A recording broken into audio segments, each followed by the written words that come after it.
I got a very late admission cycle surprise and was admitted into Stanford Law School this week. So I'm very, very grateful for that result. Yeah, you must be ecstatic. Or what happened? Did they email you? Did they call you? Yeah, I got an email from Dean Deal, and it was it didn't really have like the Stanford logo. And at first, I was actually preparing for our class, and I was on my computer and I opened up my emails and I saw an email and I was kind of like, is this real? What is this? And in shock for a long while. And then once I kind of took the news in, pretty much just started crying and was in fetal position for a while.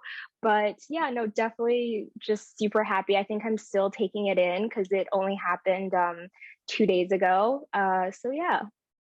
That's incredible. I couldn't be happier for you. I can't think of someone who deserves it more. Everything you put into this entire process, the LSAT side, the admissions side.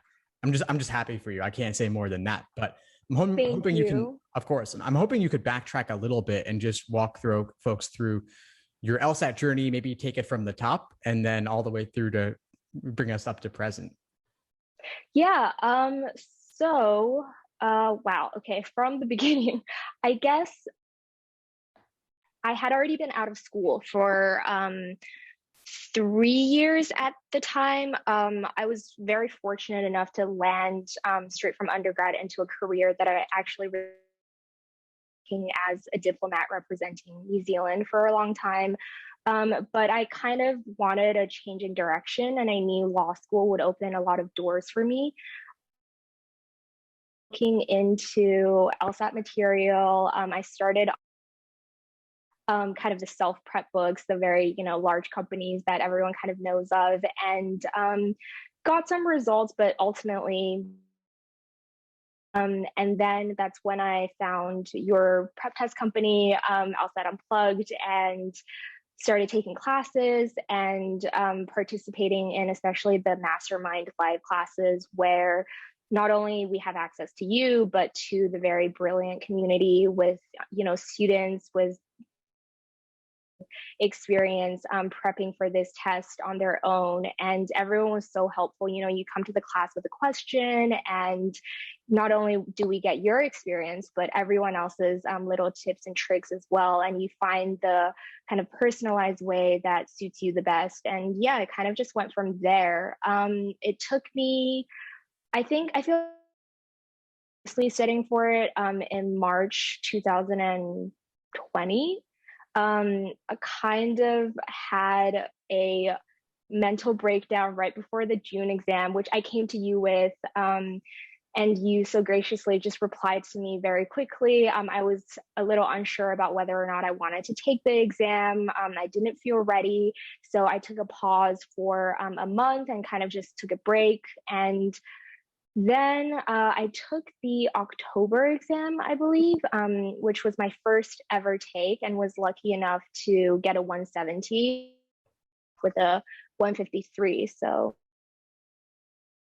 just being able to meet you in this journey, but also just everyone else that I have met through your course. Oh, of course, I'm so excited for you. And that was a fantastic score increase, 153 to 170, several months invested in the process. That was October. We're now speaking in mid to late April at this point. So we're now like maybe 6 months since you got that LSAT score back. Mm-hmm. Yeah, for sure.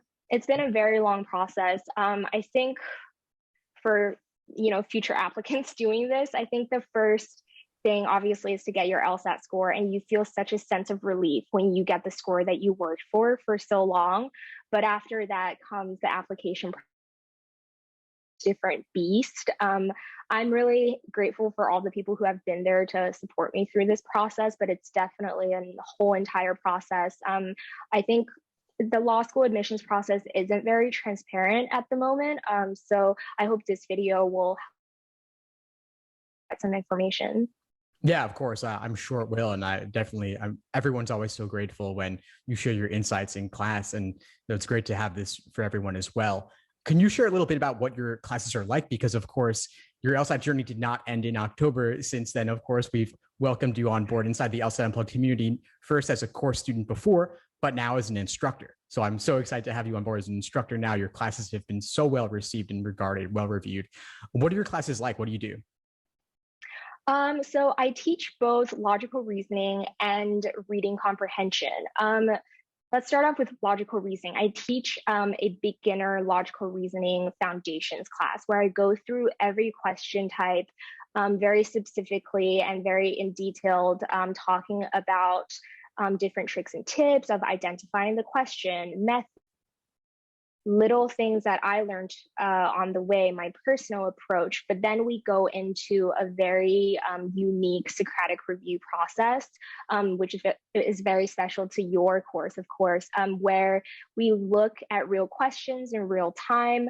But not only that, we look into the answer choices, analyzing why it is that a question wrong, why it was attractive, but also for the right answer choices, why they were right, but what also made them unappealing, and getting into the test makers' minds, but also getting into each person's minds about their unwarranted assumptions, their habits of thinking, to really weed out the, I guess, habits of thinking that we have that would lead us to incorrect answer choices. And then noting those things, writing an individualized takeaway so that we know to avoid making the same mistake in the future.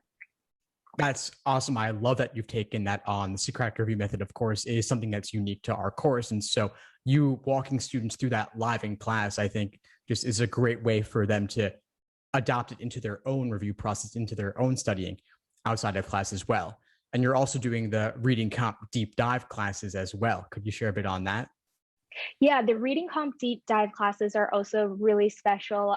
So what we do is I'll give them around, 8 to 10 minutes, depending on the difficulty of the passage, reading that in class, and then immediately we'll go into analyzing the passage. So obviously we look at things like the main point, what the structure of each paragraph, but then going into, again, the different questions. I share how you should be approaching a question depending on the question type, and then again analyzing why each answer choice is right and why it is wrong.